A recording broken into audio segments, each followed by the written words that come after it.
Hi, I'm Mario Guerra, the two-time former mayor of the great city of Downey. And thanks for watching, thanks for listening. Talking California. Talking California is a new show that we're coming up with. You've been listening, and we've got some great subscriber and follows are Talking Downey. And that's been more local issues, more things that affect the city of Downey. And we thought, especially this year with the election year and so many different things going on, that we'd come up with this podcast called Talking California. So the purpose of it is to educate, to inform. I'm going to try to be as bipartisan, as neutral as I can. My local government chops will always be reflective and are going to be important for us to know what impacts certain things we're voting on, certain things that are going up in Sacramento, certain new laws that come into play, certain restrictions. How do they impact you and me, the residents of the state of California?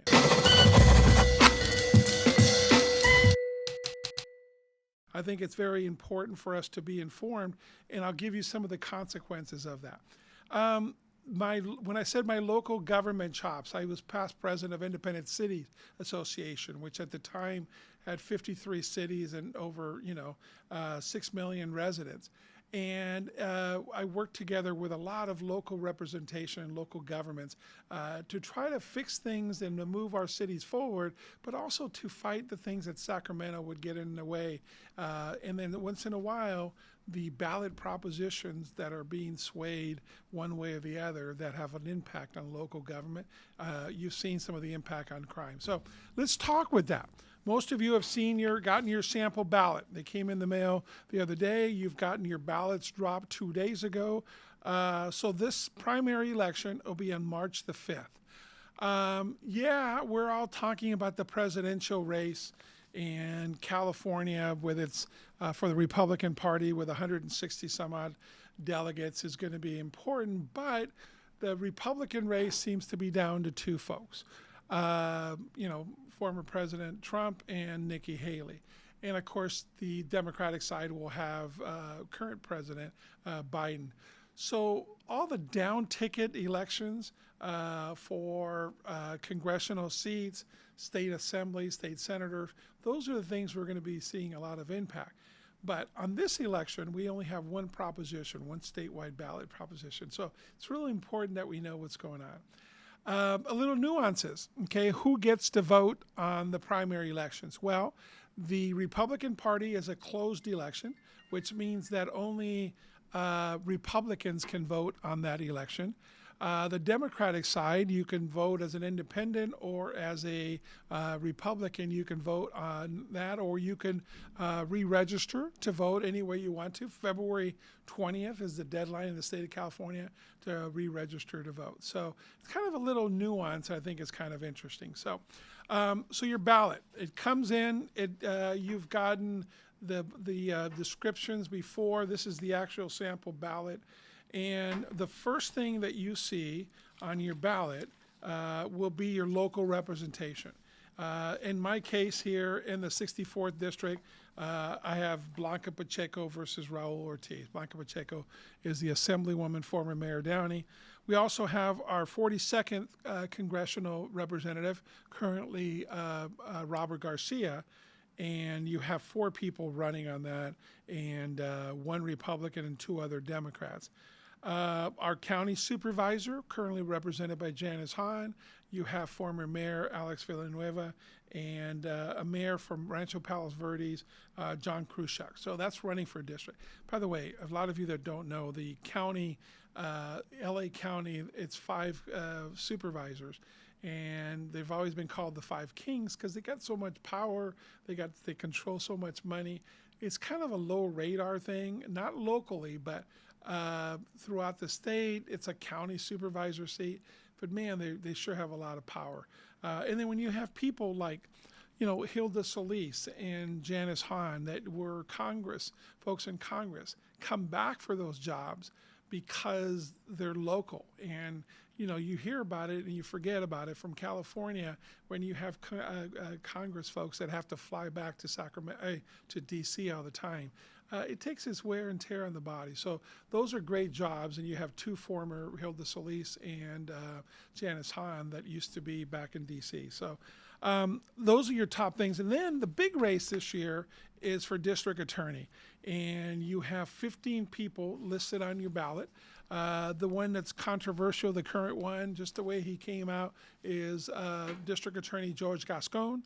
And there's several other name profile folks. Here's what happens is if he doesn't get over 50%, there'll be a runoff in November. So on the other ones, it's kind of silly. You have, obviously, the Assembly. There's two people running. That's going to be the same two people running in November. The Republican, John Briscoe and Robert Garcia, those will probably be the two that move forward into November. Same thing with the county supervisor and then the district attorney. One thing that's really important that a lot of people don't understand, we have all these judges, and I am constantly asked every year, hey, what do you think of these judges, right? Because people go by the titles. If you're currently a judge or a prosecuting attorney or so forth, those titles sound better. So there's 11 seats that are open for Superior Court, judge of the Superior Court in LA County, and those are all very, very important. Those make a difference on our public safety. So take the time for that. I'm not going to give you all the little nuances on there, but take the time to make that an effort to look at those things. The one thing that's a really big state proposition, there's only one state ballot measure in this primary election. In the November one, you're going to have tons. You're going to see all these ads and so forth. So speaking of ads, you just started seeing them last week. You saw the ads for state measure Proposition 1, okay? And Proposition 1, you've seen the ads. It's going to help homeless veterans. It's going to help veterans. They need our help. They deserve our support. How can you argue with that? Listen, I'm pro-military with my other hat, and I am so proud of what our veterans and so many people that I meet every single day that have been or are in the military. So obviously I'm a big supporter, but you got to read through the fine print. Don't let that dictate you, this being a marketing ploy to gain the veterans, support, if you will. So on Prop 1, I just recently received an email from several veterans organizations. The proponents of Prop 1 have $12 million in its coffer. So it's going to be well represented. There's a lot of different interest groups, including people that build these things. So they're a little self-serving too. Let's get this and put this billions of dollars. Let's build it. And, oh, by the way, can I have the contract? So sometimes when I see some of the trades and stuff, I'm a little skeptical that they're putting all the money. That doesn't take away from it being needed. But the people against it on there don't have a lot of money on there. They're doing it word by mouth. But it reroutes billions of dollars that are annually available now for mental health funding to houses with people with behavior disability. And it kind of takes it away from the local level, and it takes it up to the state, and the state's going to run this bureaucracy and so forth. So is that the right thing to do? I don't know. You're going to be the judge of that. But we do have some evidence. In 2018, we felt the same way, and we passed a thing called No Place Like Home. And it was for $1 billion and build housing and affordable housing. Well, it hasn't had the impact that we wanted. So far, there's only been 1,700 houses built on that from 2018. So you're talking 4 years.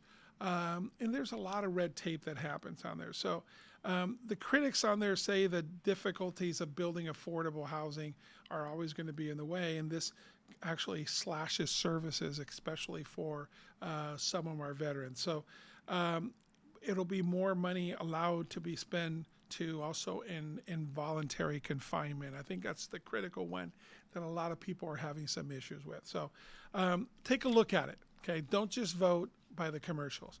I want to help every single veteran. And if our state really wanted to help our veterans too, there's been several bills, including some by Senator Archuleta, that have been proposed that the governor hasn't got behind.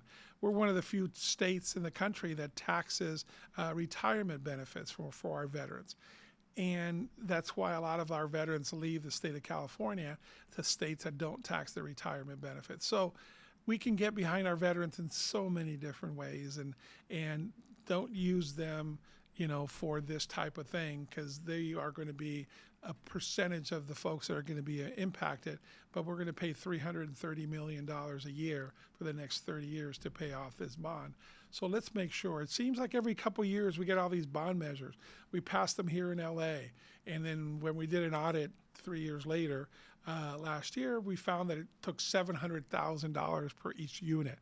$700,000 per unit to build homeless shelters or affordable housing. And come on, you can, even in California, you can buy a condo for $700,000. So let's just do the right thing. So I think, again, what I'm talking about, what I'm behind is make yourself informed, be aware. Please read it, read the details. Don't just vote on the commercials. So, okay, here's a catchy one. Of course, the presidential election that's coming up. It was changed last year. In the past, the presidential election for the Republican Party was always split. The delegates were always split by congressional district, who took that congressional district. So here in Southeast LA, where I live, if, 4 years ago, President Trump won that district, that's who would get the delegates from that district. And that's always been that way. So last year it was changed that the congressional districts will only get representation, will only get a percentage if it doesn't go over 50%. So if one candidate gets over 50% of the Republican nomination, they're going to get all 162, which was kind of interesting because a lot of the Trump supporters, when this passed last May out in Orange County, they were livid. Oh, you're doing this to go against President Trump and so forth. And it actually is beneficial. From everything you're reading, it's a two-person race, and President Trump has 66% support. The polling here in California, over Governor Nikki Haley. So now it looks like realistic, just on the polling, and I don't always go by the polling, it looks like President Trump might win all the representations, all the delegates here from the state of California. So that's going to be on the election, on the ballot this year. U.S. Senator. So when Senator Feinstein passed away last year, Governor Newsom put in a temporary nomination. He could have tilted the scales a little bit in favor and put one of the Democrats that's running, Adam Schiff, Barbara Lee, Katie Porter, but he didn't. He put somebody that's came out right away, and she says, I'm not running for re-election. So we still have an unexpired term in the Senate, the one that she is currently filling from now until next January 3rd, then of 2025. Then on January 3rd, 2025, we're going to also be voting now for a full 6-year term. Remember, the U.S. Senate is 6-year terms. California senators are 4-year terms. So what does that mean? Well, that means that running the short term on there, you don't have as many people running. You only have, 2, 4, 6, 7 people running, while you have 20 running for the full term. So for the unexpired one are Steve Garvey, Steffi Gillian, Barbara Lee, Eric Early, Adam Schiff, Christina Pachucci, and Katie Porter. So those are for the unexpired, okay? So those are the people that want to be at starting now, March 5th through next year. So for some of them, let's take Adam Schiff, to be, a U.S. senator running as a U.S. senator. It's a big thing as being an incumbent. So there is some advantages, and then you get some fundraising and so forth. The other folks, the one that's going to be for the full term, you have all these other people that have put in for that maybe couldn't afford to get on the ballot or couldn't afford to run big races. All of these for the short term plus then. Interesting. So I live here in the city of Downey. Okay, so we had an election 4 years ago to fill the unexpired term of the disgraced Tony Mendoza. He calls himself Anthony Mendoza now. So he had to resign in disgrace from the U.S. Senate, from the state Senate, for some harassment things and so forth. He was roommate with Senator De Leon, and this last year, Senator De Leon with those secret tapes, those tapes that he was discriminatory tapes and so forth. He was actually defending Tony Mendoza. But Tony Mendoza had to resign in disgrace. And then he got fined $80,000 from the ethics commissions and so forth. So you had a short term. You had from that March primary to December, and then you had the regular 4-year term. So you had 2 split ballots. So you would think the same person would win both of them, but they didn't. Former mayor of Montebello, Vanessa Delgado, she won the short term, the one for 4 or 5 months, okay, because the primary was in June. And then Bob Archuleta from Pico Rivera won the full term.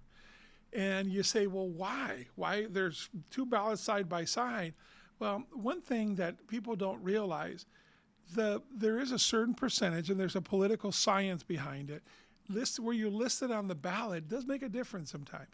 So Vanessa happened to be first on the ballot for the short term, and Bob Archuleta was listed on the ballot for the long-term one, and they both coincidentally both won. So there's something to be said for paying attention on which ballot, and I have trust in the voters, but hopefully that'll be one on that. So, okay, I want to end this show with something else that is about consequences, and what happens.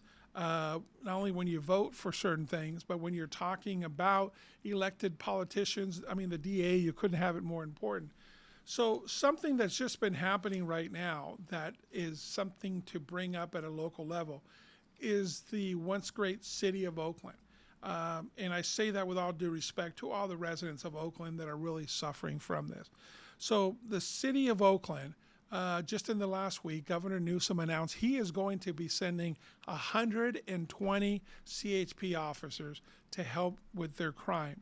The crime is so rampant, so out of control there that it's embarrassing, and people are getting hurt, and the one that get hurt the most are the residents. By the way, so it was big news when In-N-Out, the only In-N-Out in Oakland, closed their doors for the concern of the safety of their employees.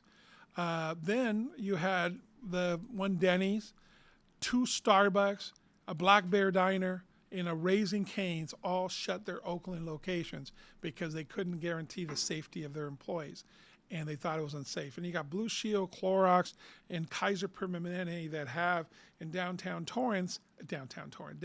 Oakland, they have their facilities, and they recommend their employees not to leave the building. They've hired extra security and to bring lunches in, not to leave the buildings even to go to lunch. So, wow, what a concern that, right? The mayor, Shin Thao, is being recalled. And here's the one thing that's really crazy is they haven't had a permanent chief of police in over a year.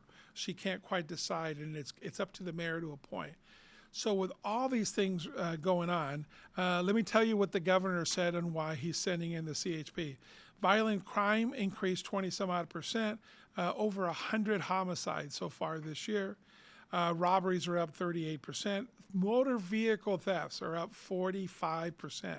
So it's a good chance your car to be stolen there. Homeless increased by 1,000 people, 20%. And even the NAACP issued a letter calling for the failed progressive policies that has allowed this to get out of control. So crazy stuff. So I feel for the people of Oakland. And again, the reason why I bring that up is when you're voting for DA here, when you're voting for any public safety official throughout the state, because hopefully this podcast will make it throughout the state, pay attention to what their history is. Pay attention to how they're going to treat crime. We keep talking about Prop 57, and it's interesting. I don't know how many of you heard on a live tape the other day that the governor was with a whole bunch of mayors, excuse me. He was on, and they were waiting for 2 mayors to show up. and he brought up how he walked into a Target store in December with one of his kids. And right in front of him, people, and this is in Sacramento, he wouldn't identify the Target store, but all these people were walking out with things without paying. So he's telling the cashier, hey, why aren't you guys stopping it? And she fired back. She goes, well, the governor says we can't on there. The governor and the governor and the governor does this, and because of the governor and this. And I guess he got mad and he fought back to the lady. He says, the governor didn't do that. I'm the governor. And then they wanted to take photos and stuff. But he's relaying that story. And I guess the lady didn't know that he was the governor until he identified himself.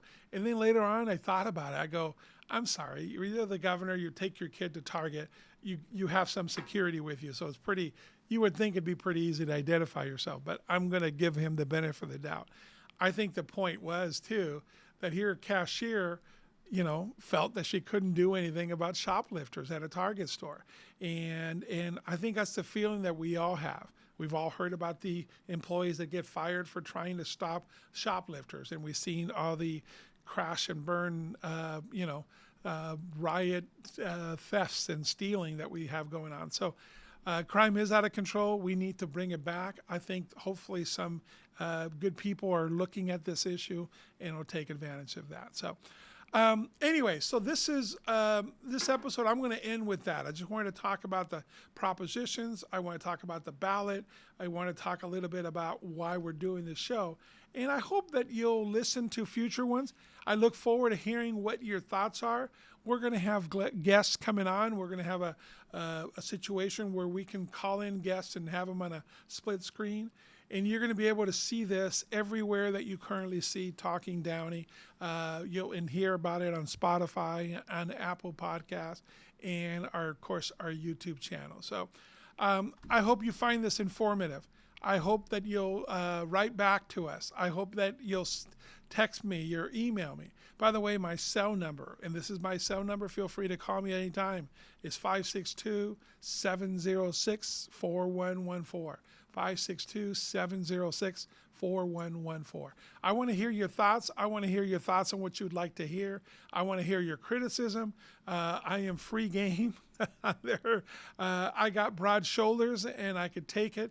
And, I've been a long-time politician. And for folks, being a politician to me is not a bad word. Some people say that and put me down. Oh, you're nothing but a politician. But being a politician is to have the ability to effect change. Politics is every part of our life on there, is to move forward, always forward, to progress, to make change, to convince others of making that change. So that's what politics is to me. You don't have to be a bad politician. It doesn't have to be a bad word. So anyways, I hope you enjoyed this episode. I look forward to hearing from you. Thanks for watching. Thanks for listening. Talking California.